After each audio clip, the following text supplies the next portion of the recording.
પશ્ચિમના બધા દેશો અત્યંત ભૌતિક રીતે આર્થિક રીતે સુખી થઈ ગયાનું કારણ આ જ છે.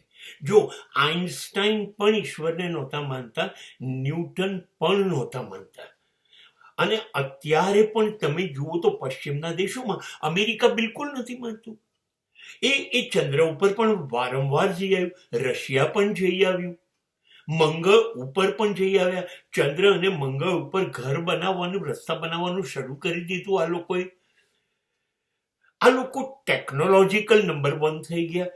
ઇલેક્ટ્રોનિક્સ, કોમ્પ્યુટર, બધી જ રીતે પૈસે ટકે એટલા બધા સમૃદ્ધ થઈ ગયા આ લોકો કે ના પૂછો ને.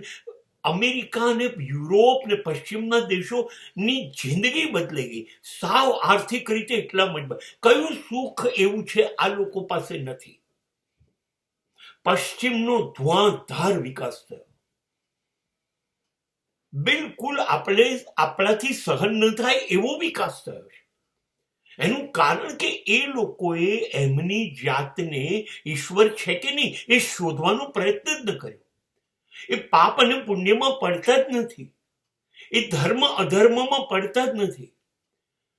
નીલ આર્મસ્ટ્રોંગ જેવા કંઈક અવકાશ યાત્રીઓએ નીચે આવીને એવું કીધેલું, પૂછ્યું હતું ત્યારે કે અમે આકાશમાં આટલા બધા અબજો કિલોમીટર ચાલ્યા ફર્યા, ક્યાંય અમને સ્વર્ગ કે નર્ક નામનો કોઈ વિભાગ, કોઈ ડિપાર્ટમેન્ટ દેખાયો નહીં, ક્યાંય અમને કોઈ ઈશ્વર મળ્યો નહીં.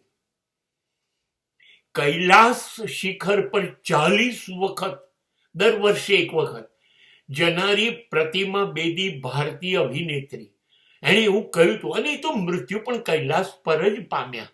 અને એને પૂછવામાં આવ્યું કે 40 વખત ગયા તો કૈલાસ ઉપર શિવ, શંકર, પાર્વતી, ગણપતિનું કુટુંબ રહે છે, તો તમને કોઈનો અણસાર કે અનુભૂતિ થઈ? અને ત્યારે એને ના પાડી કે 40 વખત ગઈ છું અને હું તો ત્યાં ટેન્ટ બાંધીને રહેતી હતી. મેં ક્યારેય શિવ જોયા નથી, ક્યારેય પાર્વતી જોયા નથી, આવું કશું ત્યાં છે નહીં. હા, પણ વાતાવરણ અદ્ભુત છે. એટલે કદાચ જો શિવને રહેવું હશે તો કૈલાસ જેવું વાતાવરણ ક્યાંય ન હોય. એણે પણ કબૂલ કર્યું કે ત્યાં કોઈ ઈશ્વર નહોતા.